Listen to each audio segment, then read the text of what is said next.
So hello JEE 2027 aspirants, welcome to my channel. So आज बात करेंगे मैथ्स सब्जेक्ट के बारे में कि मैं मैथ्स में कितने क्वेश्चंस लगाता हूँ, एक दिन में कितने होने चाहिए या कितना चैप्टर्स मेरा बचा है या कैसे मैं पढ़ रहा हूँ मैथ्स के लिए।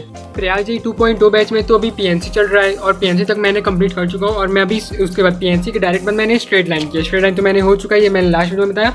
और अभी 15 से 30 अगस्त मतलब अभी जो जितना ही बचा है अगस्त में अप्रॉक्स 15 डेज, तो उसमें मुझे मैथ्स में अभी सर्कल्स, एलिप्स और कोनिक सेक्शन ये तीनों पूरा कंप्लीट करना है। वो मैं करने वाला हूँ मंजिल सीरीज़ से, क्योंकि अभी टाइम है नहीं पूरा लेक्चर देखने का और क्वेश्चन प्रैक्टिस भी करना है, तो फिर मैं ये सब मंजिल सीरीज़ से करने वाला हूँ।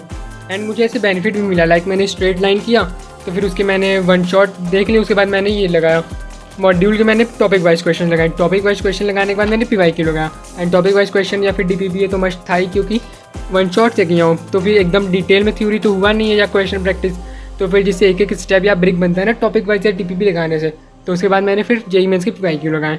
एंड PYQ अभी बहुत लगाना है, मतलब उतना तो नहीं लगाए, बट हाँ मैथ्स का अभी सही चल रहा है। क्वेश्चन मेरे कितने लगते हैं तो फिर बता दूँ मैं, मैथ्स के मैं 1 घंटे में 18 क्वेश्चन ही लगा पाता हूँ।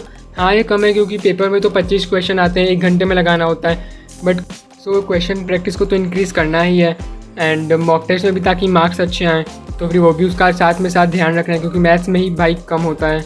उसके बाद मैं लक्ष्य नडुना पढ़ रखा था, तो फिर मेरे पास सारे सब्जेक्ट सारे चैप्टर्स का मेरे पास एक एक लेक्चर वाइज पूरा नोट्स पड़ा हुआ है, मेरे पास सारा नोट्स पड़ा हुआ है, तो फिर इसे रिवाइज कर लेता हूँ विद क्वेश्चन वगैरह सब कुछ है, तो फिर ज़्यादा इशू नहीं पड़ता। इसलिए मैं मुझे पूरा बैच से एक एक लेक्चर लेने का नीड नहीं पड़ता, क्योंकि ऑलरेडी पढ़ रखा हूँ, नोट्स भी है, तो फिर मंजिल सीरीज से हो जाता है।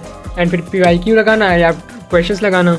अगर तुम लोगों का 1-2 चैप्टर से ज़्यादा बैकलॉग है तो फिर तुम लोग भी वन शॉट की तरफ जाओ, क्योंकि अगर ऐसे करोगे लेक्चर से तो फिर बैकलॉग निपटाओगे कब, फिर क्वेश्चन प्रैक्टिस कब करोगे। हाँ अगर 1 चैप्टर का 2 चैप्टर का बैकलॉग है तो तुम लेक्चर से कर सकते हो, या लाइव चला तो लेक्चर से ही करो, क्योंकि लेक्चर तो बेस्ट होता ही है। मैं तो मंजिल इसलिए किया क्योंकि बैकलॉग अच्छा खासा हो गया था, तो तुम लोग का कि फिर अच्छा खासा या ज़्यादा चैप्टर का बैकलॉग है तभी तुम मंजिल शिफ्ट होना, नहीं तो लेक्चर से ही करना।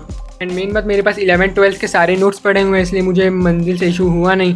बट तुम लोग अगर फर्स्ट टाइम पढ़ रहे हो ना तो फिर लेक्चर से करना ज़्यादा बेनिफिट होगा। लेकिन हाँ अगर बैकलॉग हो गया ज़्यादा, 1-2 चैप्टर से ज़्यादा बैकलॉग है, तो फिर लास्ट ऑप्शन मंजिल सीरीज़ ही है, क्योंकि अभी तुम कब बैकलॉग निपटाओगे, कब करोगे। सो मंजिल सीरीज उसके बाद क्वेश्चन प्रैक्टिस। एंड हाँ क्वेश्चन प्रैक्टिस में तुम लोग ये जरूर करना कि मैथ्स के कम से कम 15 क्वेश्चन तो लगे ही 1 घंटे में, अगर 0 पे हो, नहीं तो वरना तो 18, 20, 21, 22 तो क्वेश्चन लगाने ही हैं 1 घंटे में, और एक दिन में कम से कम 100 क्वेश्चन अभी लगना चाहिए।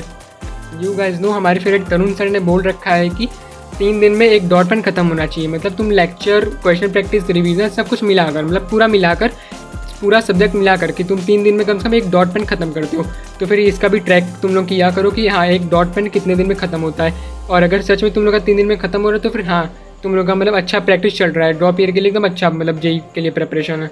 तो देखते हैं मेरा ये मूव मुझे कितना बेनिफिट देता है, या फिर मॉक टेस्ट में मार्क्स इंक्रीज़ होते हैं या नहीं, कि मैं जो लेक्चर छोड़ के मैं वन शॉट, मतलब क्योंकि ऑलरेडी बैकलॉग है तो मैं वन शॉट लेकर फिर उसके बाद PYQ एंड क्वेश्चन लगाता हूँ, तो देखता हूँ उससे मुझे क्या बेनिफिट मिलता है। तो नेक्स्ट वीडियो में उसमें बात करेंगे। तो मिलते हैं एक नए वीडियो में, तब तक के लिए सब्सक्राइब करके बेल वाला आइकन दबा देना, क्योंकि सब्सक्राइब करना बिल्कुल फ्री होता है।